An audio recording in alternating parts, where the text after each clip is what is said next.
Hey friends, welcome back to the Train Cafe. My name is Tamaki and this is a cozy, safe space for creatives, for writers, for book and movie lovers. So welcome. Today's gonna be a very chatty, podcasty video because I have a lot that I want to talk to you guys about.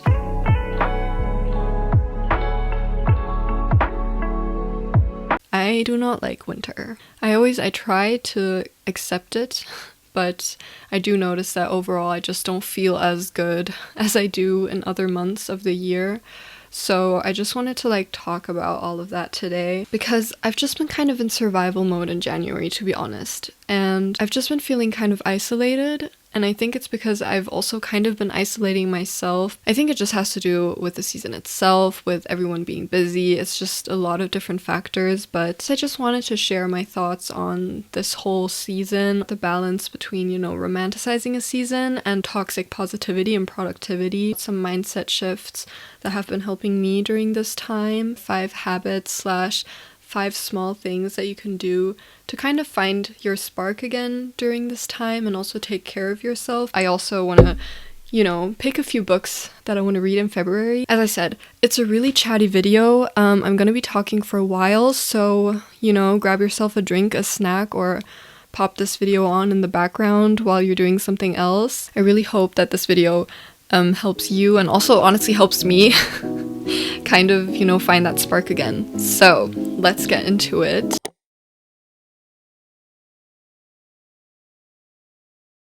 Chapter 1. The hibernating season / living with the season instead of against it. When it's cold and dark outside, I feel like we kind of just stay inside a lot, or at least I do. Maybe it's just a me problem, but I stay inside a lot because it's cold. There's not much to do here, to be honest. At the end of the day, it's just easier and cheaper and more affordable to just stay inside. When you have that, plus you're busy because it's January and there's a lot to do, plus the people around you are also busy, I feel like it just gets really easy to kind of isolate yourself.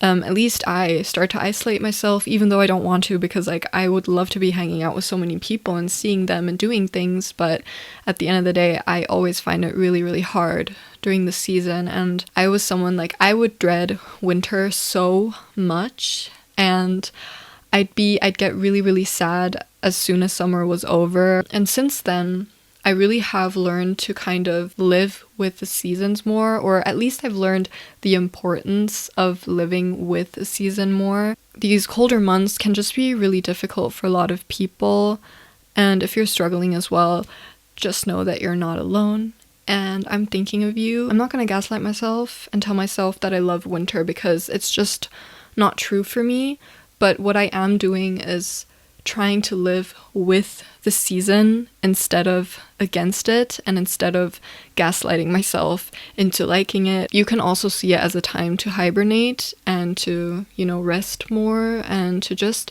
be still more. And even if that can sometimes feel isolating, or maybe it's just not a very easy phase, I'm kind of learning to look at it as something that can also teach me a lot of things, or give me a rest that I need, or just a different outlook on life. Here are 3 mindset shifts that have been helping me during this winter season and that I'm reminding myself of today because, as I said, January has been kind of rough, but it's okay. And just, thinking about these mindset things that I'd learned in the past really helped me. So I hope it kind of helps you too. I just don't beat myself up for saying no to things. First of all, I never regret saying no to things. I know people are like, you have to say yes to everything, you have to live your life, you have to... I feel like, yeah, in many ways that makes so much sense. Don't just say no out of default to everything. I do stand behind that. And I also think there are seasons in life and even in a year where it just feels more right to say yes to more things. And I feel like I always focus on the things that I say no to, but then my partner was like, yeah, I mean, you did say no to these things, but you also said yes to these other things. So why are you focusing so much on the things that you're saying no to? And I was like, that makes a lot of sense. If this season is taking a lot of energy out of you and you're finding yourself more tired and you find that you need more rest and you just find yourself naturally hibernating more, I feel like it's okay to lean into that to a certain extent, and honestly, don't force yourself to say yes to things that you don't have energy for. I was just saying yes to so many things at the beginning of the winter season because I was like, I'm gonna stay active, I'm gonna do it all, like I'm gonna be so motivated, and winter's not gonna touch me mentally, like it's gonna be fine. And then I realized that I just put too much on my own plate, and I was really overwhelmed. I wasn't able to do a lot of those things, and I had to admit to myself that I was overdoing it. And yes, in summer I might have more energy than I do right now, but that's okay because I feel like that's also kind of natural. As someone who's a perfectionist, it's really hard for me to accept when I have to say no and be like, I can't do it. But it's also been very freeing in the last few months to be like, I wish I could, but I can't. Honestly, that doesn't make you weak.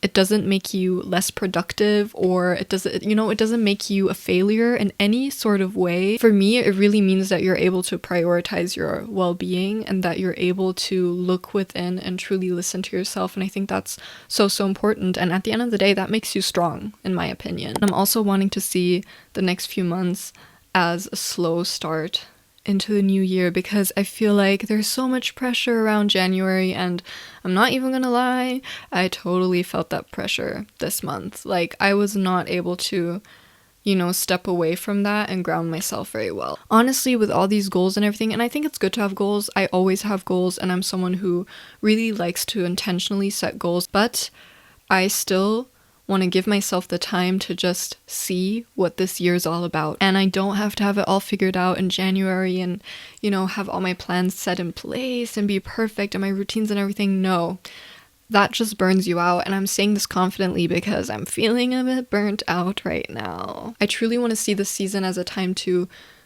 be able to go within, be able to reflect on things that work in my life, on things that don't work anymore. And to just slowly get the vibe of this year and be like, okay, these are my goals, and I can just step by step work towards them. I don't have to have it all figured out by the end of this week. And I just want to kind of accept where I am right now and be okay with the person that I am right now. And yeah, the last mindset shift that is really helpful for me every time I feel just really sad about the season that I'm in is I really do try to find the beauty in winter. And I can say that this works because I was able to do that with fall. Because I had for a long time, as soon as summer ended here in Germany, I was like, it's just gonna be cold, I hate it. And I would just be really, really sad. But now fall is my favorite season and I love it. And it's because I kind of understood that there's so many beautiful things about fall, and I feel like I can do the same with winter. I don't think winter is ever going to be my favorite season, but there are so many things about winter that I also like, because for example in summer I get really stressed out about I kind of feel the pressure to be outside all the time. I feel like I'm out and about all the time doing so many things, which can be really fun, but at the same time you can burn yourself out with that as well. And in winter, on the other hand, there's stillness, there's time to reflect. So many opportunities for coziness. Every time I go outside, I feel like the air is so refreshing, or I put my candles on and kind of have that cozy, dark academia creativity vibe. And I have time to really just enjoy time with myself and find out more about myself and about the year that I want to have. And I think that can be so precious. And I just know myself, if I don't use this time now, I'll just feel overwhelmed in summer. Accept winter for the season that it is. My phone overheated, so I had to take a bit of a break, but we're back. I want to talk about 5 small habits / 5 small things that you can do to kind of find your spark again during these winter months. These are really doable, small little things that I feel like we all kind of know, but we tend to forget about these things, and I also tend to forget about these things a lot. Sometimes I think that self-care has to be this thing that takes the whole day, because I feel like sometimes when I watch certain YouTube videos, it kind of seems like self-care is the number one thing that they do. I feel like I have to remind myself sometimes that it's the little things that can really make a big difference. So, lighting candles and mood lighting. For me, it kind of helps to, first of all, have my little lamps around my desk set up, or if I feel like it, I'll light a candle. In the evenings, I like to light more candles. I haven't done it in a while, so now I'm like, I have to do it again because it makes that much of a difference. It makes me feel really cozy. I saw someone talking about it on Instagram like months ago, but I started doing it again and I really like it, is to really not use the big light in the bathroom in the mornings, even if it's just for 5 minutes. I put on my salt lamp, sometimes I put on candles in the bathroom, and I just like brush my teeth and wash my face kind of in the dark.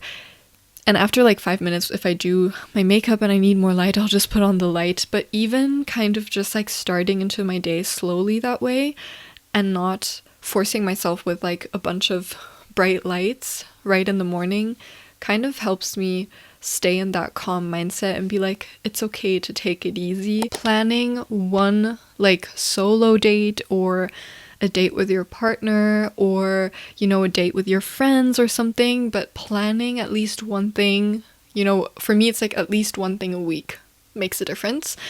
Obviously it depends on your life and everything, but it's really become a priority for me at the beginning of the week or the week prior to start planning those little things. And it doesn't have to be something crazy. Like, even if I'm busy right now, I'm meeting my best friend often and we just like study or like work, like co-work basically, and just hang out, and it makes the day so much better. Going on a little creative date for myself, so it's called Artist Date from the book The Artist's Way. It's just like doing a little creative thing one time per week, so maybe taking an hour to build my book nook, or making music, playing music, going out on a nature walk. Like, it can be basically anything that is just for me, and that also helps me so much to like have things to look forward to in the week, but also know that I'm putting in that effort to stay connected to myself and to people around me. Going out into nature, even during the winter seasons, is so important. I went into a park, I think 1 or 2 weeks ago, and it was so nice. I feel like sometimes in winter we're like, oh, it doesn't make sense to go outside, the trees are dead, like there are no leaves, and but honestly, like, I sat on grass, I sat by a tree, and yeah, the tree didn't have leaves, but the tree was still there. And honestly, it was so nice to just go out into nature and kind of not see nature as dead, but see it as resting. It's kind of nice as well if you go out more often, and then you'll kind of catch the first signs of spring that way and really see how nature goes through a cycle. And I feel like going into nature just reminds me that we are part of nature as well.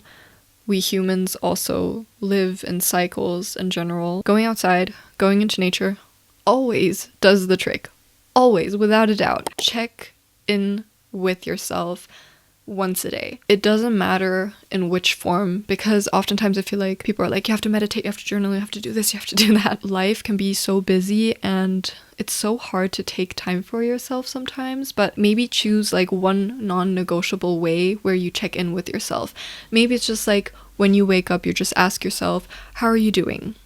Or think about things that you're grateful for. Or it could be getting outside once a day for 5 minutes. For me, the way I check in with myself is I journal, or I meditate every day, or I lay a tarot card. Those 3 things are kind of like the way that I check in with myself, and I really try to do it every day. And even if I don't have time or energy to do it one day, I will still try to take a moment to be like, how am I doing today?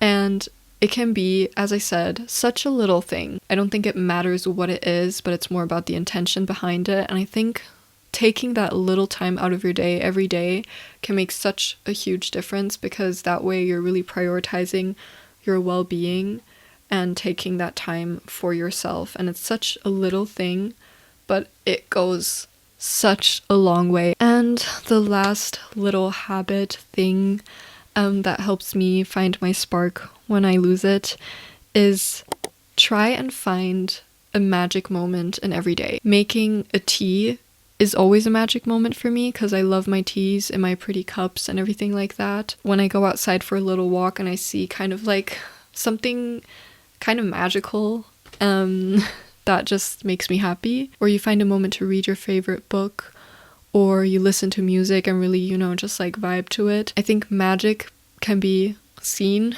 in so many ways, and it can mean such a different thing to you than it means to me.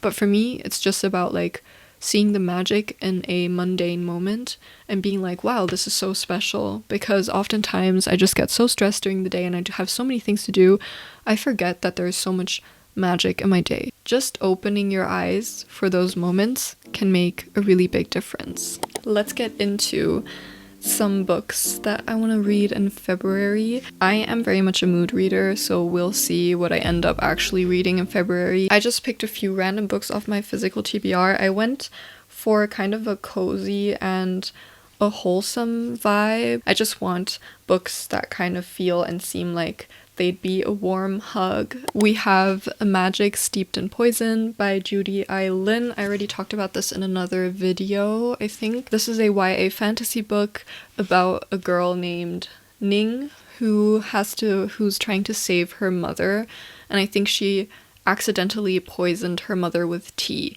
And in this world, tea is a magic, so there are magic ways to make and brew tea, which is exciting because, as I said, I love tea. I just want to see how the tea magic works, so I'm very excited about this one. Then we have Wildwood Dancing by Juliette Marillier. This is also a book I'm so excited about. It kind of like, from the vibe, it kind of reminds me of the 12 Dancing Sisters, that Barbie film. So I can imagine like 5 sisters getting lost in some kind of in the woods or something. I feel like I just need something that feels very magical and comforting in my life right now, so I feel like this is a good pick for February actually. How Do You Live by Genzaburo Yoshino. This is a Japanese book translated into English, and I actually started it sometime in December, but I have to say it didn't really catch my attention just yet, but I also only read like 25 pages, so I think I have to give it more of a chance. This is kind of a coming of age story. I think it's very philosophical, kind of about the big questions in life. I feel like it's a good book to reflect on things with, and as much as I need some light reads, I feel like this is a good balance. We have Little Woman by Louisa May Alcott. This is such a beautiful edition. And I'm excited to read this classic. I've seen the movie by Greta Gerwig, and for me, it was a very comforting story. Not that everything that happens is just easy breezy, because it's not, but it just felt very real, and I really loved the, relationship between the sisters. I feel like it could be a very heartwarming and comforting read. Lastly, I have a book called A Winter to Resist by Morgane Moncomble. This I just found in a book box for free. I picked it up like 1 or 2 years ago in winter, a romance book about ice skating, or like ice skating rivals, and I love ice skating, and I was just like, I feel like I could enjoy this. I know nothing about this author or this book in general. I have not looked it up in Goodreads. This is just really a random book that I picked up. No idea if I'm gonna like it, how it's gonna be. It's translated into German, so literally no idea how it's gonna be. No idea. I have no idea about this. But it is still winter, and it might help me romanticize the winter season more. So that's it for my physical TBR hopefuls list for February. I feel like we have kind of a good mix, like some contemporary, a romance book, a classic, 2 fantasies, so I'm very excited. I feel like it's exactly the vibe that I need. I feel like I've gone all over the place today. I really hope that this video gave you a bit of inspiration for, the upcoming months, or just for the season that you're in right now. And I hope that it serves as a reminder to check in with yourself, do little things to make your days a little bit brighter, and I hope it also reminds you to breathe through the season as much as you can, even if it's not your favorite season. I hope that you can find little moments of joy in it. Thank you so much for hanging out with me today and for watching. I really, really appreciate it. I wish you a lovely rest of your day, and I can't wait to talk to you guys in the next video. Bye!